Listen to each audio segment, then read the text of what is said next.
Ada seorang kaya, hartanya banyak, dia naik kereta yang besar, megah dan mewah. Dalam perjalanan dia tengok ke sebelah kanan ada tanaman padi sawah yang menghijau.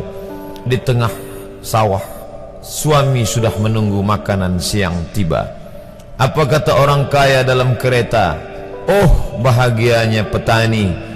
Di tengah perutnya lapar, istri dan anaknya datang. Makanan tiba pada waktunya. Air minum dapat menghilang dahaga. Lapar hilang, rindu pun sirna, karena istri dan anak ada di sekitar dia. Bahagianya menjadi petani, kata orang kaya dalam kereta. Masa orang kaya berpikir bahwa dia tidak bahagia? Si petani yang bersama anak di pondok tua itu pula memandang orang kaya di atas kereta. Apa kata dia? Betapa bahagianya orang kaya naik kereta, sedangkan aku hanya duduk di pondok yang tua. Maka pada hakikatnya manusia ini dua-duanya tak bahagia. Lalu sebenarnya bahagia itu di mana? Ada seorang anak yang sedang belajar di college university. Maka dia berkata, alangkah bahagianya kalau saya dapat BA. Selepas dia dapat ijazah BA, lalu dia berkata, aku tak bahagia. Alangkah indahnya bila dapat master. Manakala dia dapat master, dia berkata, oh, betapa bahagianya kalau dapat PhD.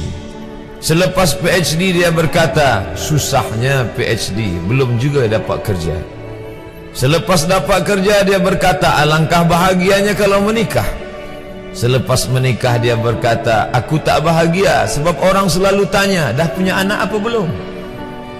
Selepas punya anak, dia pula berpikir untuk menikah sekali lagi. Jadi sebenarnya bahagia itu punya siapa? Oleh sebab itu bila kita baca kitab-kitab, maka makna sa'adah, kebahagiaan, orang yang bahagia sa'id, bahagia adalah insyirahus sadr, ketika hati terasa lapang apapun yang datang. Kalaulah pelajar yang mendapatkan BA itu hatinya lapang, tentu dia bahagia. Kalaulah petani yang berada di tempat rumah tua itu hatinya lapang, tentulah dia bahagia. Kalaulah orang kaya dengan kereta yang besar itu hatinya lapang, tentulah dia bahagia. Itulah mengapa Musa alaihi salam di tengah kesusahan hatinya akan melawan ayah angkat bernama Fir'aun, dia minta hati yang lapang. Kita semua baca doa itu, Rabbi syrahli, lapangkan dadaku.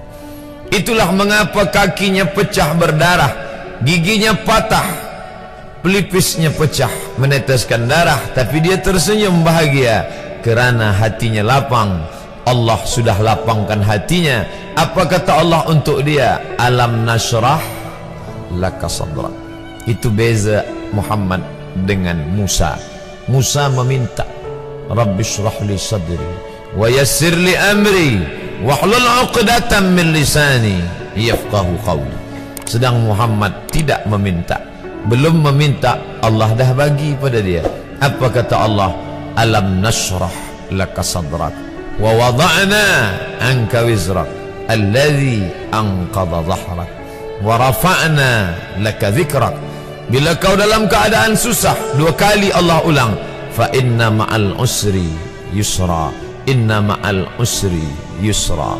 Hati lapang itulah yang membuat Haji Abdul Malik Karim Amrullah Buya Hamka tersenyum di dalam penjara. Penanya berjalan perlahan tapi pasti, maka keluarlah tafsir Al-Azhar.